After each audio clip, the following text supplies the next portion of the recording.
Back pain and pregnancy are very commonly linked. We see a lot of women who present at various different times in the pregnancy with niggles in the back, and it can happen for a number of reasons.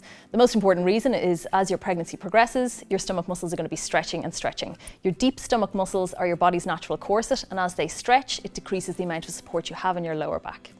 As your bump starts to grow, it can cause forward tilting of your pelvis, which can cause an increase in the curve in your lower back, and this can cause a pinching pain. In the third trimester, your ligaments will start to get lax in preparation for your body giving birth, and that can have an effect on your pelvic mobility. You've got too much mobility in some of the joints, and obviously as the muscles are stretching, you don't have the same amount of stability. So your lower back and pelvic stability can be compromised, and this can also be a cause of low back pain.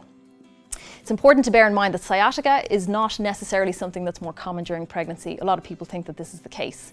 So when we see somebody with back pain, particularly when they have pain going down the leg, you could have a shooting pain, a burning pain, that type of symptom, or if it really is a true nerve entrapment with sciatica, you could have tingling, you can have pins and needles, numbness, and if it's very bad, you could be looking at weakness. A lot of people think that sciatica is more common during pregnancy, but actually some of these symptoms can actually be a sign of pelvic girdle pain.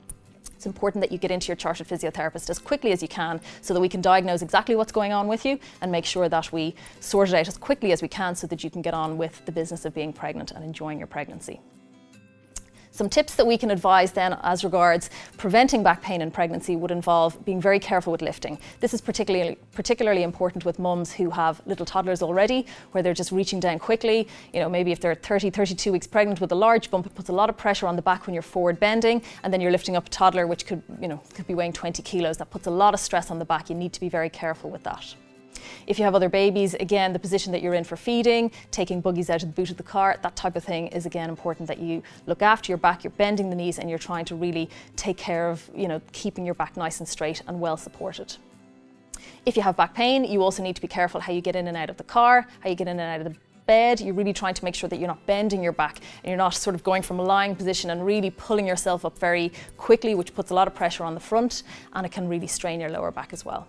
For those working mums, it's very important, again, if you're spending a lot of time sitting at your desk, that you take frequent postural breaks. Again, just moving around every 20 or 30 minutes. It doesn't have to be for long, just, walking over to the photocopier or going over and getting yourself a drink of water, coming back to your desk. Just to break that cycle of sitting will have a huge effect on trying to minimize back pain while you're pregnant.